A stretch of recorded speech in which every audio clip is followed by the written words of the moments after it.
Que dire de plus de ce film? Que dire de plus de Projet El Maui ou Projet Dernière Chance? Ce film est très beau. Il a plein de qualités, plein d'idées par-ci par-là. Ce film est marquant. Alors certes, personnellement, j'étais moins marqué et beaucoup moins marqué que l'opinion globale sur ce film. Mais oui, on faut le reconnaître, ce film est très très bien, est très très beau. Il y a beaucoup de choses à dire dessus. Et c'est pour ça qu'on va faire une vidéo aujourd'hui pour parler de ce film merveilleux qui est Projet Dernière Chance.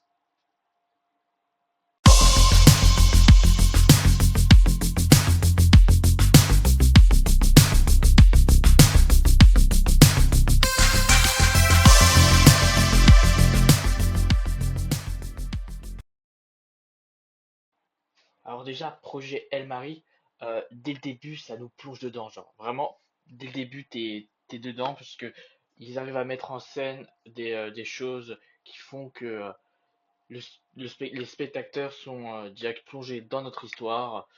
Alors, je vais vous faire un résumé rapide sans spoiler. On parle d'un professeur, alors comme on a vu sur le trailer, d'un professeur qui a pour mission de sauver l'humanité, littéralement, de sauver la planète Terre. Il va y avoir des imprévus et pour l'instant, on va s'arrêter là car je vous en dirai beaucoup trop. Euh, les qualités principales, comme je vous ai dit, je vais beaucoup le répéter, mais c'est le visuel. Il y a plein d'idées marquantes, d'idées scientifiques qui ont été retranscrites par des visuels. Je vais pas vous le dire tout de suite, mais il y aura des espèces de changements de couleurs, des idées de couleurs. Ils vont beaucoup utiliser la couleur comme mécanisme pour faire des visuels assez sympas. La science va permettre de trouver, on va dire, des prétextes pour des mises en scène qui sont très très belles. Alors ce film, c'est un peu scientifique, mais sans être obligé à être très bon en physique pour comprendre certaines choses. Pareil, il y a une métaphore avec les maths qu'on n'est pas forcément obligé de comprendre, mais c'est assez bon. Globalement, le film il retrace beaucoup des choses de l'humanité. Je sais pas comment vous le dire, mais il y a une sorte de lien entre humain alien qui va se créer. Bon, on le voit dans le trailer. Malheureusement, le trailer spoil une bonne partie du film, mais il y a une histoire de connaissance et de cohésion, de collaboration. Bah déjà terrestre, hein, on va voir bien sûr hein, quand on dit que la planète Terre entière est en danger, bah, l'humanité se rallie pour sauver la planète Terre. Et après, il y a la liaison humain-alien qui est très belle. Ce film, comme beaucoup vous dit, il y en a beaucoup qui vont vous le dire, hein, ça donne foi en l'humanité, ça vous rend plus ou moins heureux. Moi, je suis ressorti du cinéma en souriant bêtement, je vais pas vous mentir, mais il y a beaucoup de choses qui ont fait que intérieusement, bah, tu te sens fier, quoi. Une sorte de fierté, une sorte d'humanisme que tu ressens en toi et c'est très beau. Euh, du coup, qu'est-ce que je peux dire d'autre sans spoiler? Bah, il y a beaucoup de reprises d'autres œuvres, hein. Il y a une reprise d'une œuvre que j'adore, hein, mon film préféré, de 2001, l'Odyssée de l'espace. Bah, il y a la combinaison est littéralement rouge. Le design, c'est exactement le même que l'œuvre de Kubrick en 68. C'est bah, voilà, une petite inspiration. On peut voir des petites inspirations plus ou moins sonores avec Interstellar, Gravity, Seul sur Mars, logique, hein, parce que c'est le même réalisateur. Donc c'est normal, mais voilà, j'ai eu plusieurs inspirations plus ou moins visibles, mais voilà. Aussi Sunshine, bon j'oublie Sunshine, mais oui, il y a une petite référence à ça, mais en fait ils ont un peu repris des idées de tous les films de science-fiction qui sont sortis pour les mettre dans un seul film, mais sans trop copier, hein. Il y a de l'innovation et tout, on reconnaît bien hein, qu'il y a de l'innovation, beaucoup d'innovation, et je vous le dis clairement, ce film fait partie, allez, facilement et sans me gêner, du top 5 des films de science-fiction plutôt dans le thème spatial, bien sûr, dans spatial. Je sais pas, bon, c'est pas une catégorie, mais vous comprenez, c'est un film SF spatial qui fait partie des meilleurs très facilement, hein. D'ailleurs, les critiques de Rotten Potatoes a mis 94%, c'est excellent. Letterboxd 9, désolé, Letterboxd c'est 4,4. Alors je trouve ça légèrement abusé, mais je reconnais le film a beaucoup de qualité et est très beau. Pareil, le rythme, il n'y a pas un seul moment où tu t'ennuies. Alors moi personnellement, si un peu au début, parce que je trouve que le rythme du début est légèrement lent et un peu dérangeant, mais à part ça, parfait. Tu t'ennuies pas une seule fois. Il y a vraiment une dynamique qui te fait vivre le moment à chaque instant, quoi. Euh, euh, vous allez être bluffé par le visuel, par les idées de, de photographie et tout. C'est très beau. Qu'est-ce que j'ai oublié? Petite anecdote, l'alien a été fait entièrement en marionnette, ce qui est étonnant, hein, car d'habitude c'est des effets spéciaux. Euh, et là, non. À ce qui paraît, d'après le réalisateur, et on va le voir aussi dans le making of, tout était fait par marionnette, hein. Vous savez c'est quoi une marionnette, donc c'est dingue de se dire que presque tout était fait par marionnette. C'est pas tous les jours qu'on fait de cette manière et je trouve que c'est une bonne idée.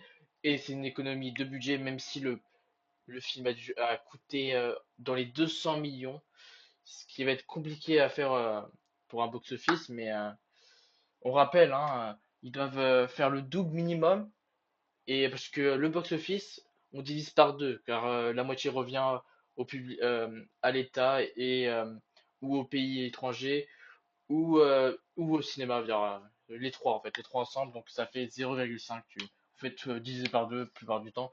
Donc j'ai extrêmement peur pour ce qui est box-office, mais le bouche à oreille marche très très bien, donc il n'y a aucune chance qu'il échoue économiquement. Ryan Gosling.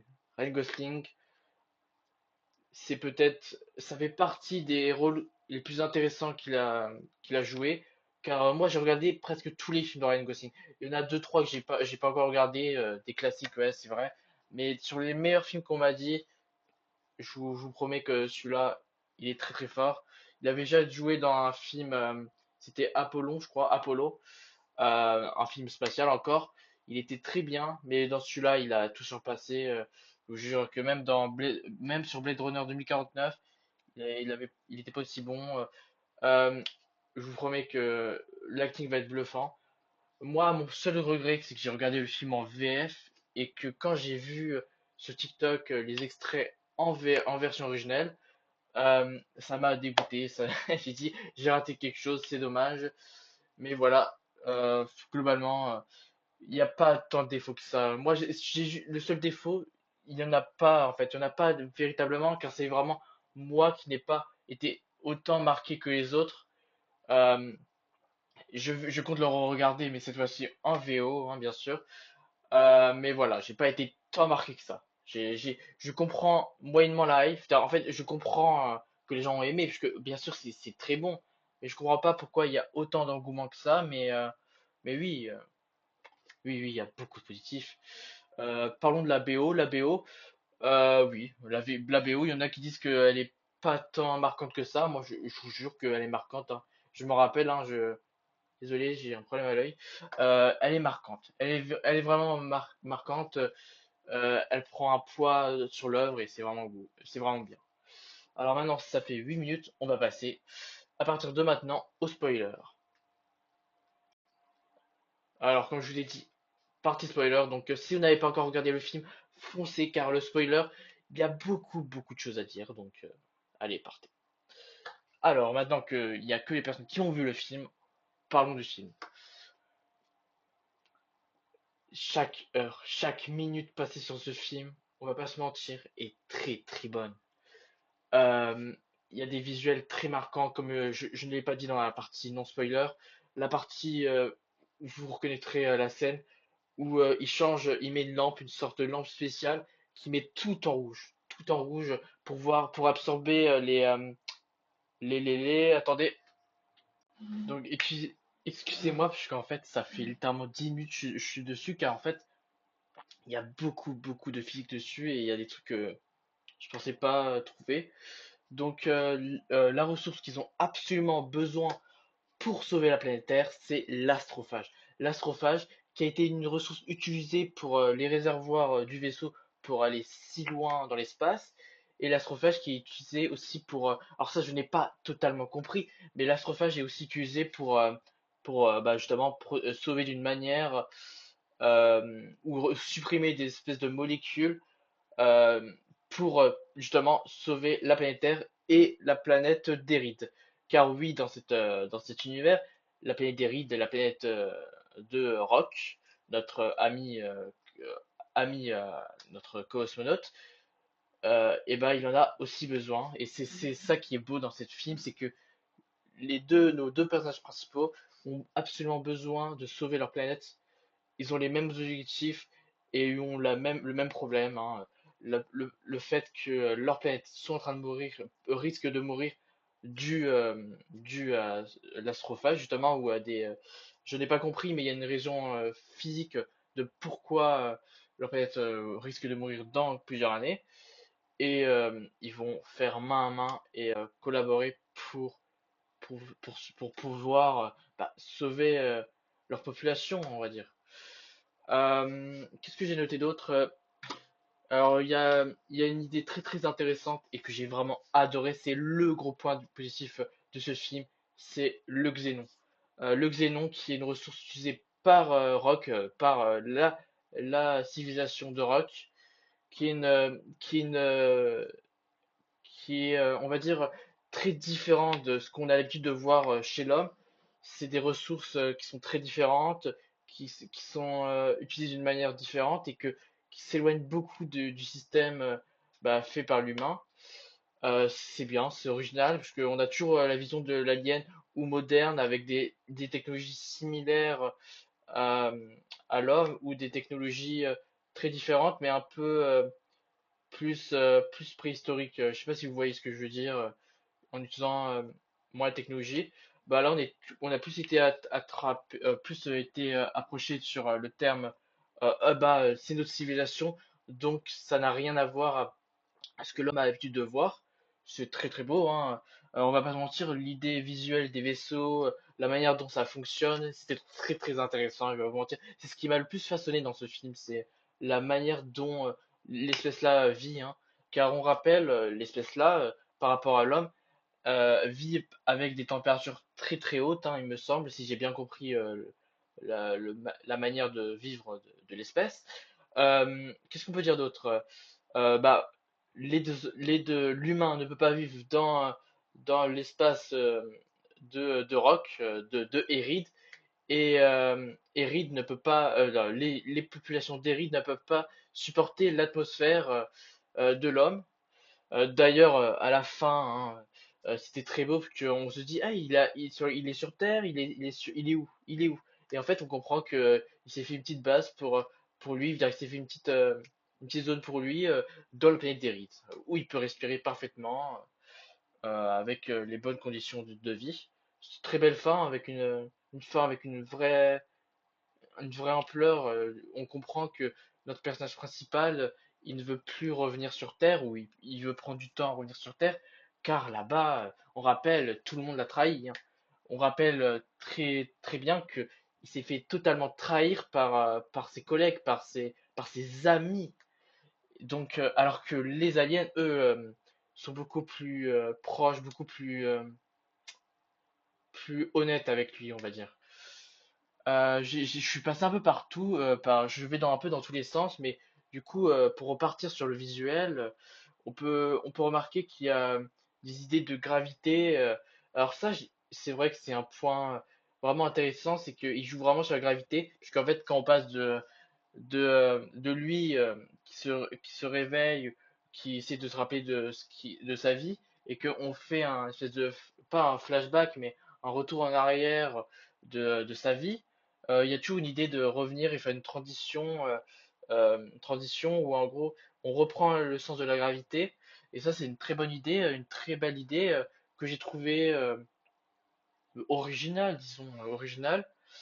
Euh, on suit sa vie, hein, un homme qui est actuellement professeur pour du collège ou d'école primaire, il me semble, qui avait mis des hypothèses sur certains domaines et qui opposait à tous les scientifiques, ce qui a fait qu'il s'est fait virer. Finalement, on le reprend car c'est un scientifique qui a émis des théories qui font que de lui un scientifique avec beaucoup de connaissances, à qui on fait confiance. Euh, les relations humaines avec lui, on a l'impression qu'elles sont plutôt mauvaises, hein, on va pas se mentir. Elles sont, certes, tout le monde le voit comme une sorte d'héros, mais en même temps, on voit qu'il y a une espèce d'écart entre tous.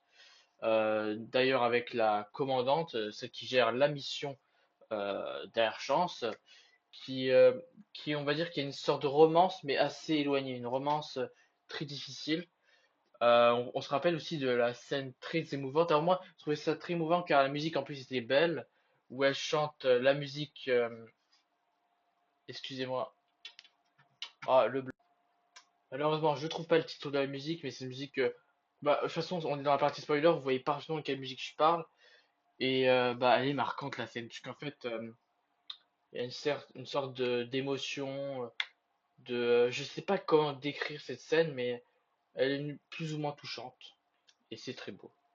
Alors, parlons de visuel. Et j'en reviens plusieurs fois, hein, je suis un peu décousu dans ma review, mais on peut parler aussi de, euh, de, euh,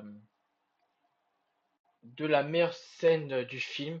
Je veux bien parler de la planète où il s'approche de la planète gazeuse verte. Alors je n'ai plus le nom en tête, mais cette scène est très très belle car bah, déjà la planète est magnifique. Il y a le reflet, euh, les, euh, les vagues de gaz. Vous savez, c'est une planète gazeuse, donc vous savez comment ça se constitue.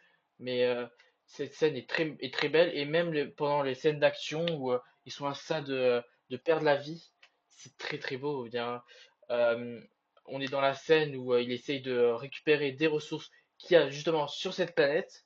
Il y arrive justement, il la récupère et je trouve que c'est une scène assez dynamique et assez. Tu sais pas ce qui va se passer, t'as peur que l'un meure et c'est assez beau et c'est très très stressant. C'est une scène qui nous prend en panique et je trouve ça très bien. Alors on va parler du sacrifice de Rock.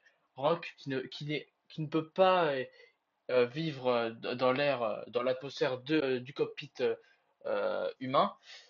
Il va se sacrifier car il y a un problème. Le vaisseau, vous vous rappelez, hein, il tourne en rond et l'humain, le corps, il ne peut pas tenir à ça, hein, insupportable pour le corps humain. Et Rock, il va sortir de sa capsule pour désactiver la centri,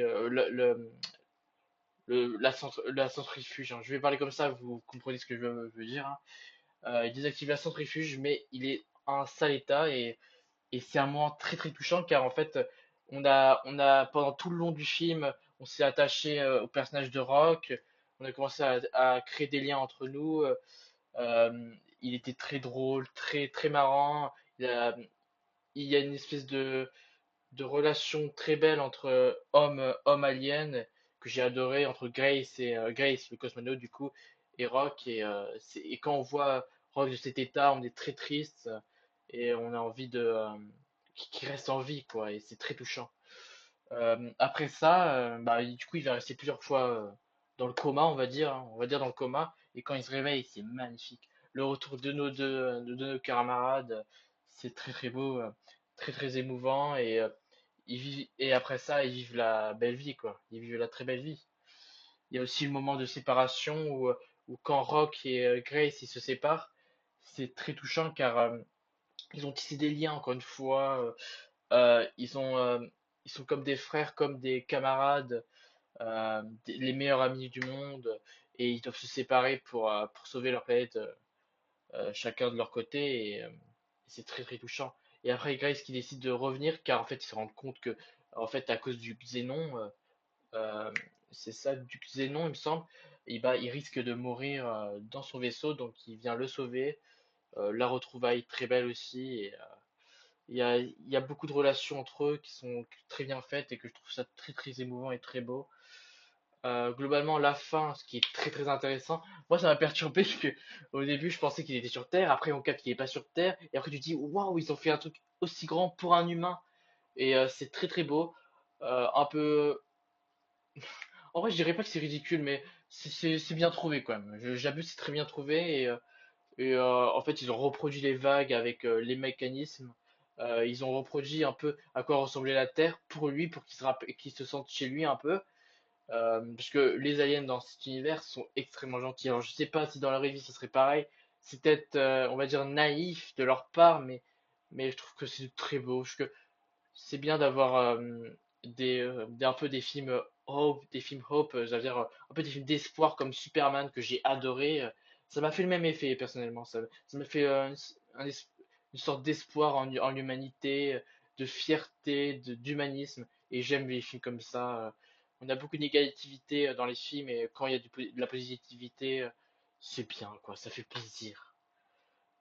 En tout cas, j'ai sûrement oublié quelques idées. Moi, j'ai vu tout dans mes notes, j'ai tout dit, mais dites-moi si vous pensez qu'il y a des choses que vous avez remarqué que vous trouvez bon.